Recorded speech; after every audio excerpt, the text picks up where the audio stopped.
My name is Mark. If I haven't met you, I'd love to. So if you see me around, if you come up and say hi, that'd be awesome, because I feel like I know a lot of folks, but it seems like every Sunday morning I look around, there's just a lot of faces that I haven't got a chance to say hi to you yet. So please do come up and introduce yourself. I'm excited. I get to be to kind of close this chapter where we've been talking about these 3 weeks where we focused on. This is our series on money. That's about straightforward as it can be. So I'm happy this morning I get to share this one passage with you that, for me, has been really powerful. And to kind of get us started, there's something I get made fun of a lot for. There's quite a few things, actually. I'm telling you, if you hang out with folks here, especially some of these guys on staff, Charlie and Cass, any weakness you have will be brought to the surface. But one of those things is you just got to have some tough skin. I've been talking to my boys about that. You just got to have some tough skin, because you're going to get rocks thrown. So be ready. And one of those things for me is I still work off a paper calendar. Anybody else in the room? Paper calendar guys? All right. That, to me, it just makes a lot of sense, and it feels like I find it to be superior all the time. Somebody will be like, oh yeah, my phone didn't remind me. If it was on paper.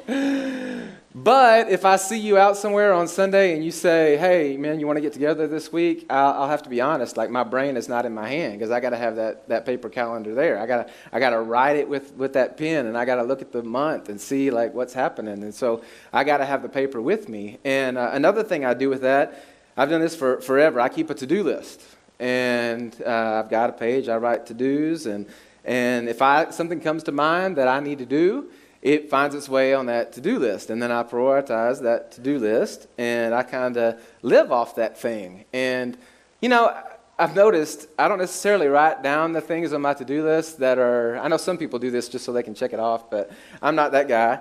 I don't write down the things that I'm really excited about doing, because I'm not worried that those things are going to get done.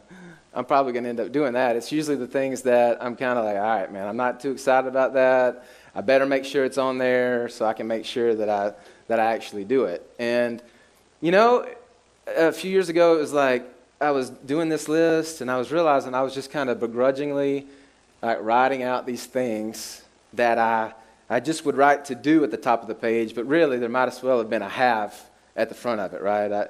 These are the things I have to do. And,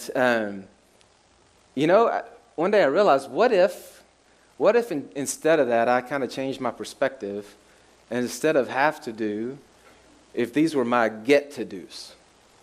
And so I just started writing get at the beginning of it, get to do. And that one word really changed a lot from me. When I started looking at these things that were part of my life, think about it. These are the things that are taking up my time and my energy. I'm giving my life to the things on this list. Hopefully it's not a have to do, but it's a get to do. In fact, I read a quote by Steve Jobs not long ago, and I'll butcher it if I try to say it exactly, but basically in it he says, man, if you look at yourself in the mirror too many days and have to say that you're not excited about what you're getting ready to go do that day, then you probably need to change up what you're doing, right? You need to move, change positions, do something different. If the things that you're doing in your life, there's going to be some days that you're just not that excited, but if too many days in a row add up, something's wrong. I think we do that with our time. It's this have to do, but I think we do the same thing with our money and with our budget. There are things that we pay for and we spend money on that, man, we're excited about that. Buying that plane ticket to go on that getaway with your wife, I don't have any trouble writing that check, right? Or typing in my credit card number for that deal, because that right there, that's something I'm pretty jazzed about. But then, man, is writing that paying that bill or that insurance policy that or the taxes, are those things that I get really excited about writing? They're not too exciting, And what are the things that we get to spend money on? And what are the things that we have to spend money on? And the big question for us as followers of Jesus is giving. Is that a have to? Or does it fall in the category of a get to? I get to give. I get to give these resources that God has given to me. I get to leverage them for an eternal kingdom. Is that a get to or a have to? In 2 Corinthians, it says that God loves a cheerful giver. What he wants for us is for this to be a to be a to be something that we get excited about, that we start talking about needs and ways that we can do things to expand his kingdom. And those things excite us. And the question is, man, how much can I give? Not how little can I get away with, but how much can I take? How much can I move around? How much can I do to make this thing happen of my time and my energy and my resources that he's given to me? How can I get to do that? You see different pictures of people in the New Testament that made that decision, and how beautiful that was, that they leveraged their life and their finances towards it. Is it a get to? It's supposed to be something that we're cheerful about, that we find joy in. You know, last week, Charlie talked to us from one of the first sermons that Jesus preached in his ministry, from Matthew chapter 5 through 7. And he was in the later part of 6, where it's talking about don't be anxious about your life. If you were here about what you wear or about what you're going to eat, don't be anxious. Doesn't he feed the birds, and doesn't he clothe the lilies of the field? Isn't your heavenly Father going to take care of you? It's not like, man, it's ridiculous for you to sit around in anxiousness, although most of us do, right? I spent most of my life anxious. So, man, that's crazy. And then right in the middle of it, he gives this huge, really it's a rebuke. And if you're not careful, you'll skip right over it. He says, "Oh, you of little faith." Basically, you're anxious because you lack faith that your heavenly Father exists and that he's good. If you had that kind of faith, you wouldn't sit around in anxiousness. But because you lack faith, you live a life where your heart is in constant turmoil, because you're wondering if maybe, just maybe, your Father will bail on you this time. And you'll sit empty-handed because he didn't show up. But he says, if you have faith, you live on a different plane. And if you look in Hebrews, there's this example that the writer gives of all these different people in the Old Testament and these different stories, and he ties one kind of theme through all of them. And he says, man, all of these people had faith. They're examples of faith, from Abraham leaving, not knowing where he was going. He brings up Moses. If you remember, we just finished a series on Moses not long ago.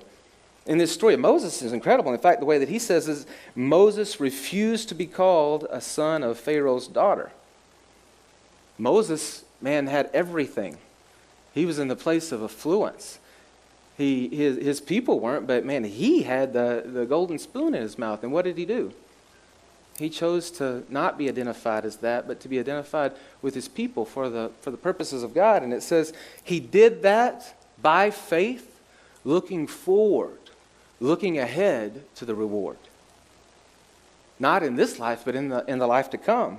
Then it talks about all these other examples and it names off all these people, and it says that these guys and girls, that they lived in dens and in deserts and had no place to lay their head, and it looks like it's craziness and foolishness, and it says that the world was not worthy of them.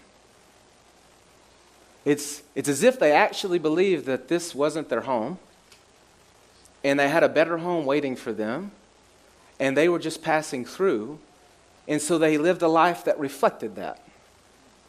And if you just looked at these different stories, I mean, if you really think about it, it's foolishness. Moses, that's crazy. Why do these people do these crazy things? Then it says the world wasn't worthy of them. It didn't make sense if you're looking at it from a temporal, worldly point of view.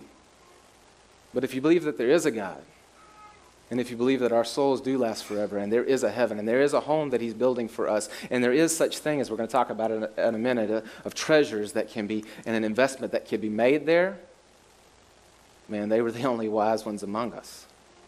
And then it goes on to give this example of Jesus. It says, for the joy set before him, knowing that he was going to come back from the dead, knowing that his death and resurrection was going to give life and make salvation possible, for the joy set before him, he endured the cross. He went through this thing that was so tough and is really crazy to think about, that he walked right into it, having full power to win the battle and not to have to go through that horrible torture. He did it. For the joy set before him, he knew what was on the other side of it. But you know, a lot of times we live as though this world and these temporal things, that this is what it's all about. And it seems foolish when we come and gather together and talk about an eternity and yet we live in the temporal. You know, every year, Charlie was saying, I think, I was out of the room, but I heard he talked some smack about me just coming back off the plane. I'm a little jet lagged. But you know, I thought about it as I was kind of walking through this and prepping for today. You know, every time I take these trips to India, a few times each year, I always have this dilemma when I get there and I'm halfway jet lagged when I get off the plane. I have to decide how much money I'm going to transfer and turn from USD into Indian rupees. And that's a hard decision for me because I know, I mean, my days are numbered. This time it was 10 days on the ground. So I've got 10 days on the ground, and I need to have just enough Indian currency that I'm going to need. So I have to kind of think ahead. How much am I going to have to spend? Because I don't want the time to end and to get back on the plane with rupees still in my pocket. Because if you ever tried to spend a rupee in Northwest Arkansas, it doesn't work. It doesn't work very well. In fact, Friday night, Caleb was going to go out with some buddies, and he needed a little cash. And so I started to give him some rupees I had left over. Well, Tacos for Life will take it, man. Don't worry about it. he didn't buy it. Yeah, I mean, so I have to kind of plan ahead because that's a place that I'm visiting. It's not the place that I'm going to plant my life. I don't need to invest in a lot of things there. I don't need to try to get as much Indian currency as I can get because it's a place that I'm there for a short time. And then I'm coming back to this place, and rupees don't do me a lot of good here. In fact, a few years ago, I started working with this company, and they were doing business in India. And one of my first assignments was to go to India to this manufacturer and get their money back. They had made an order and it had gone bad, and they had asked for a total refund. And so they're sending the rookie to go and basically be the muscle to go get the money back. And, you know, I was kind of excited about the new job. So I was like, all right, I'll go, you know.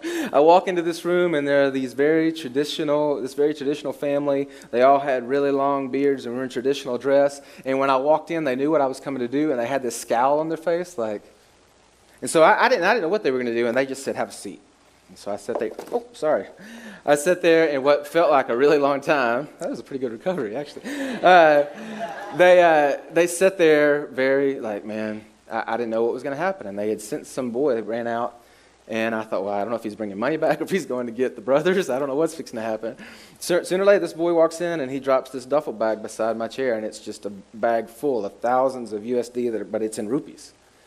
And so now I've got this bag of cash, and they just went like this, just get out. So I took the bag, and I started walking. And it wasn't until that moment that I realized, how am I going to get this money back across into the U.S.? But I just threw it in my bag and took it, and luckily Customs let me through. And I walked into the financial office at the company, and I laid it down there. And she said, what are you going to do with this? I don't know. That's what they told me to do, so here it is. So I saw the financial lady a few months later, and she said, if you ever do that again. She said, I took it down to the bank, and it cost us more in fees to get it transferred than what it was worth anyway. Don't you ever bring back rupees here, you know? Because why? They weren't worth anything here. They were worth something there, but they weren't worth anything here. And it was silly for us to invest in that because it had no power here. And that's exactly what we do. We invest in the temporal as if this is home. But brothers and sisters, this is not home. We're visiting this place. We should live as just people passing through. I don't know if you've ever had friends that were living here from another country and were planning to go back home, and were just here for a while, just trying to build up resources and sending resources back to their family. But I met a guy like that had a sweet little family down in Little Rock, and I went over to their house and their apartment, and there was a mattress laid out on the floor. And there were plastic table and chairs, and plastic forks and spoons and paper plates. And maybe in that house they had invested maybe $500. I'm guessing max, because they knew that they were here. He had a great job, but they were here for a season, and they were leveraging everything they could to send it back to their family and to plan for their future in their homeland, not in this place. That's what our Jesus has called us to. We're passing through. And in a little bit earlier in that sermon that Jesus gave in Matthew chapter 6, he says this, Matthew chapter 6, verse 19. He says, don't lay up for yourselves treasures on earth, where moth and rust destroy, and where thieves break in and steal. But store up for yourselves treasures in heaven, where moth and rust do not destroy, and where thieves do not break in and steal. For where your treasure is, there your heart's going to be also. And this may be something that Jesus said that you've heard before. It's kind of a more common thing. But the more I look at it, the more I realize that this is just really, really common sense. Just a common sense statement. Hey, why would you invest in something that you know is going to end up in the landfill? Why would you? That doesn't make a lot of sense. We know that moth and rust and time, you know that investment each day is losing value and will ultimately be destroyed. You know this. You have insider news in this stock trade, right? You know this company is going down, right? You know it. Each day it's losing value. But yet, you would choose to invest there. Jesus is like, man, don't do that. Don't put your treasure in those things. Put your treasure in a place that it won't be taken away, that 100 years from today, it's only gaining value. This is some insider news. Jesus says, why don't you invest there? Why do we choose to put so much of our stock in the things that we know are dying? That company that I worked for was actually a subsidiary of Hallmark. And it was really, my time there was really interesting because here's this company that everybody knows. Still today, if I bring that up, it's like, oh, the card company, right? Because there was a day when greeting cards were a huge deal. My time there, the whole discussion every day, every meeting was about, man, what else are we going to invest in? Because obviously greeting cards aren't the future. Email kind of killed the whole business. And so now everybody was trying to figure out what else are we going to invest in? Something that will still be here 10 years from now because obviously what we've done, I would go up to that place in Kansas City, their home base, and there were whole floors that there was nobody. There was a day when everybody was designing cards and they were doing the thing, and now it's dead because they had invested in a business, but now it was dying. Why would you invest in a dying business? When Terry and our family moved back from India, one of the things that had happened while we were gone is some technology had changed. And there were these little GPS things that you could put on your dash, and it would tell you, like, maps how to get places. This is the best thing ever, because that was the main thing that we would fight about. So now we got this thing, and it tells us where to go. And so right as soon as we got back, I got one, and we made this trip to Florida, and we didn't fight. We ended up in some weird places. I don't know that they didn't know where it was leading us, but we didn't fight about it. We just trusted the little guy to tell us where we were going. And you know what happened about a week later? I was with some college students, and we were in Dallas, and we were trying to go to this basketball game, and I couldn't figure out how to get there. And this one guy rolls up front. I'm driving. He rolls up here, and he's got a smartphone. And the GPS is on there.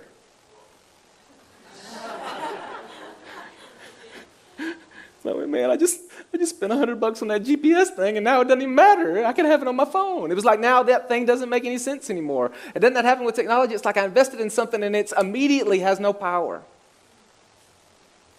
Don't store up for yourselves treasures on earth. Those things are like a big anchor that's tied to your foot that's just dragging you down to the earth. That's the reason he says, where your treasure is, there your heart is also. If you're tied to that, it's pulling you down to this earth as if these things lasted forever, as if you were going to be here, as if this was home.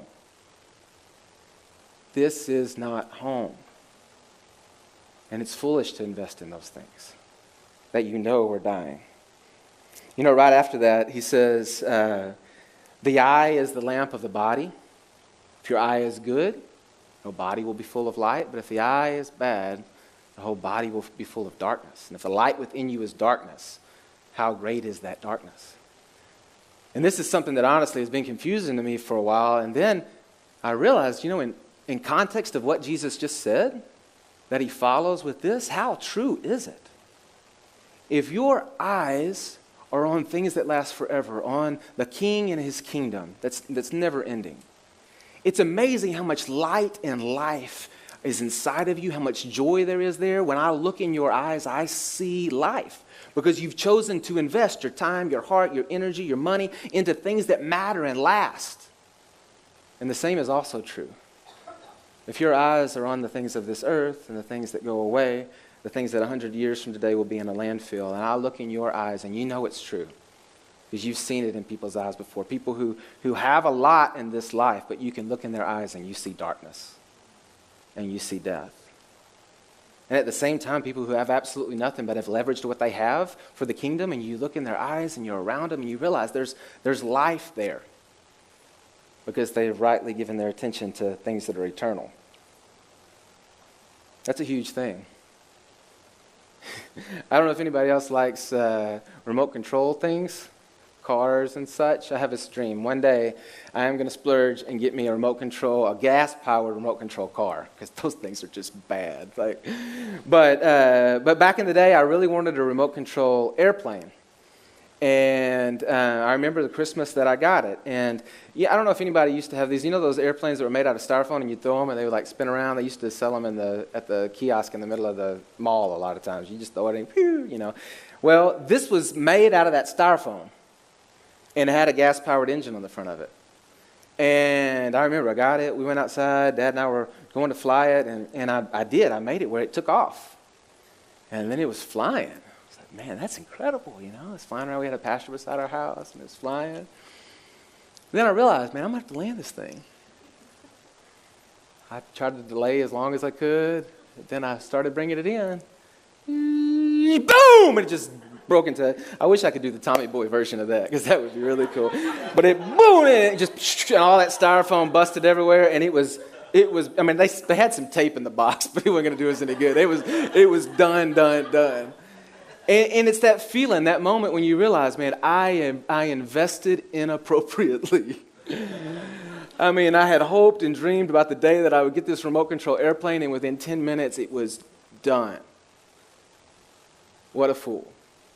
Imagine that you lived your life and you invested everything that you had, and then 2 seconds after you breathe your last, you realize, oh man, I invested inappropriately. I made a bad decision. And then on the other hand, what if you did? What if you choose to live a life for the future, for eternity, for the kingdom? Imagine that day you look like a genius. You know, I don't know what this says about me, but I really like movies where there are thieves that steal something. You know, where they make a big plan and go steal something. In fact, sometimes when I have dreams about, man, how much fun that would be. If anybody wants to get together with me, let's figure that out. Now, especially when they're going to steal something from somebody who stole something from somebody else, that makes it feel justified and kind of redemptive in some way. Like Ocean's 11. Ocean's 11, 12, and 13 are my favorites because they're stealing from a casino. That's like legal, right? So... it's just an incredible story, and the dude, if you've never seen the movie before, shame on you, but there's this guy, Ocean, he has these other guys that are with him, and at the end of the first movie, he gets arrested, which seems like a bad end to the movie. But being arrested for a lesser charge was part of the plan. They had executed the plan perfectly. All of them were multimillionaires. He had, gained the affection of his wife back. He had restored his marriage. Everything was right in his life, and the cops are pushing him in the back of a cop car. And normally, those guys that are getting pushed in the back of a cop car with handcuffs on, that would be a bad day. But as he drives off, he's got a big smile on his face. Why? Because he knows. He knows that he's going to endure the jail cell for a little bit. And it actually shows when he gets out and he walks out that day, and there's his wife waiting on him. And a big bank account that he knows he's not going to have to worry about money another day in his life. And so the day has come. And so for a time, he has to suffer. For a time, it seems like it's a little bit difficult, but the day is approaching.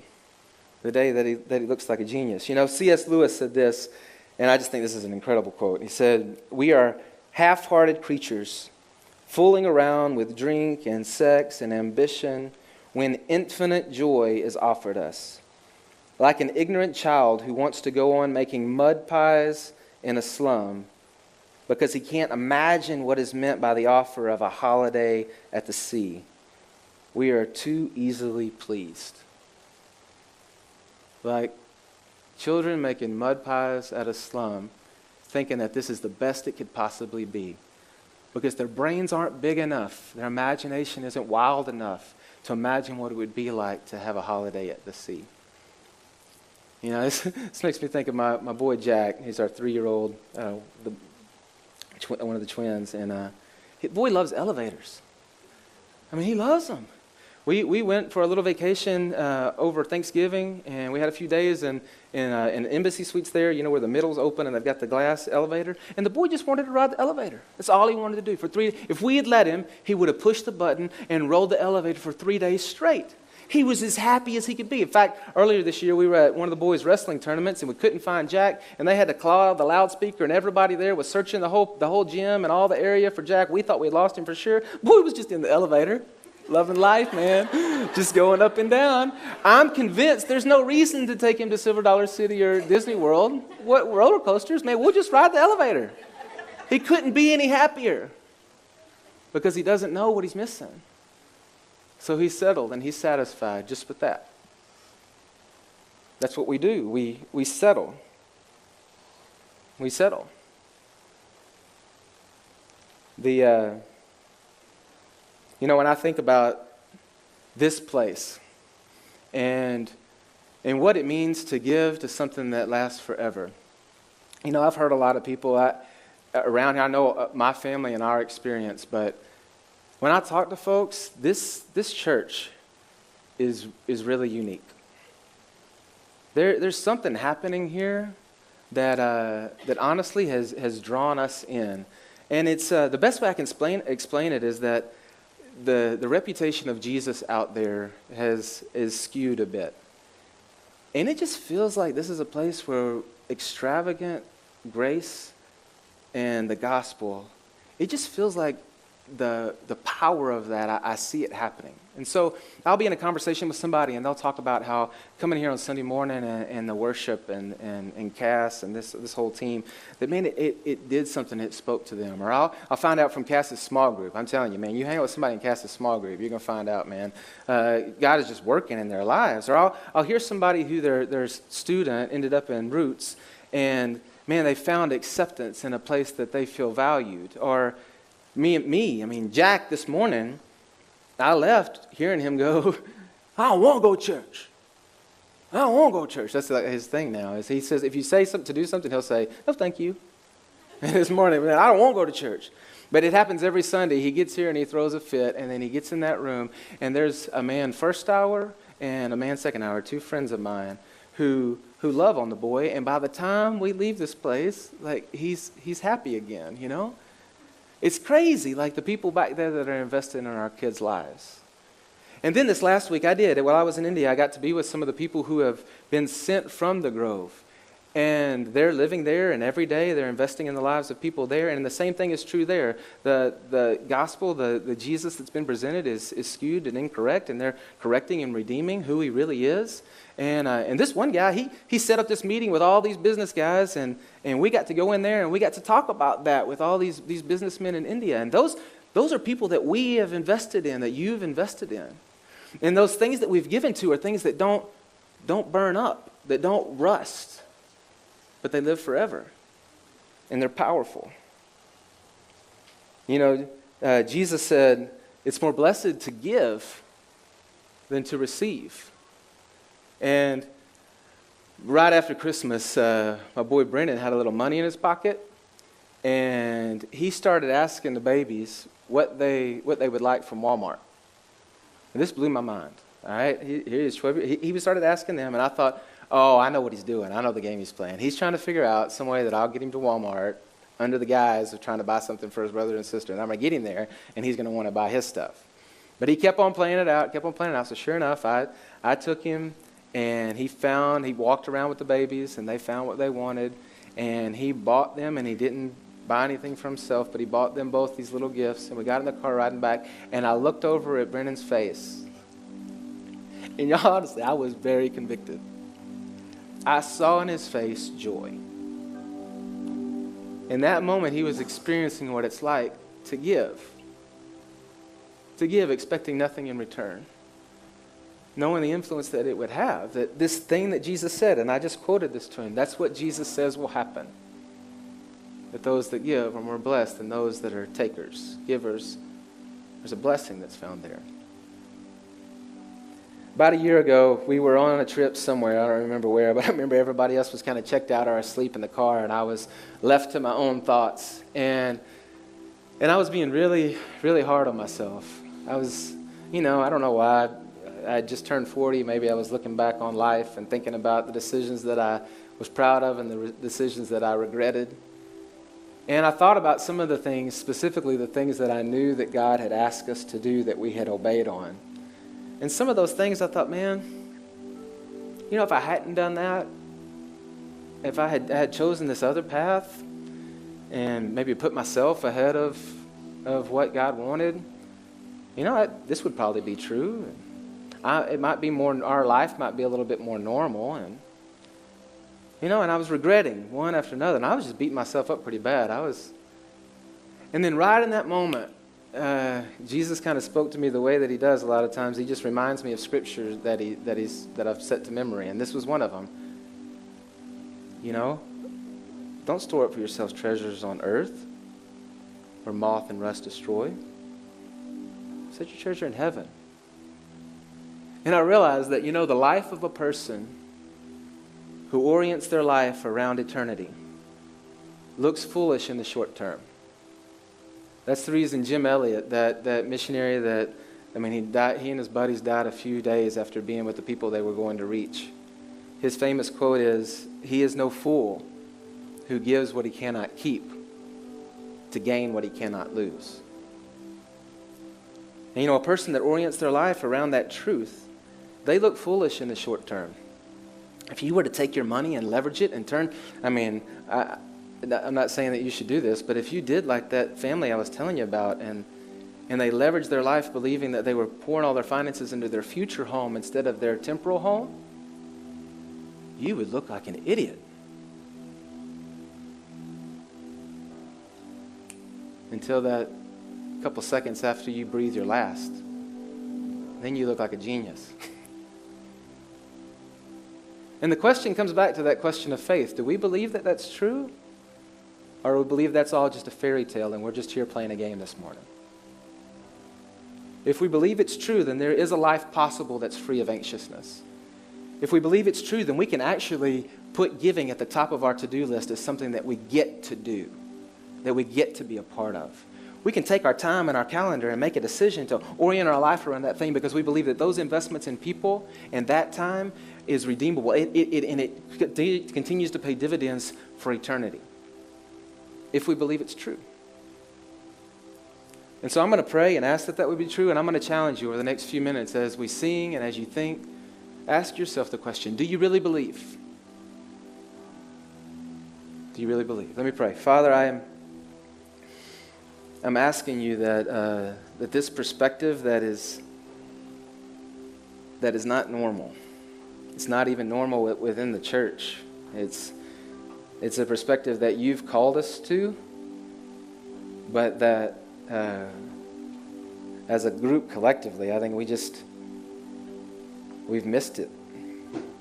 Because it's a hard decision to make, to say that we believe it so much that we would choose something that's a little bit hard, or that we would choose to deny something that seems like it would be really good, because we believe so much that it matters, that investment in your kingdom matters, that the things that the church is doing, that they matter, and that we could have as much joy in supporting all those works as we could in buying ourselves something that we would really enjoy. Father, that's a hard decision to make unless it's all true. And so, Father, I pray that you'd fill our hearts with that kind of faith, that we could see it, we could understand it, believe it, and Father, that we could invest and be the cheerful giver that you say that you love. Make it true to your glory. Amen.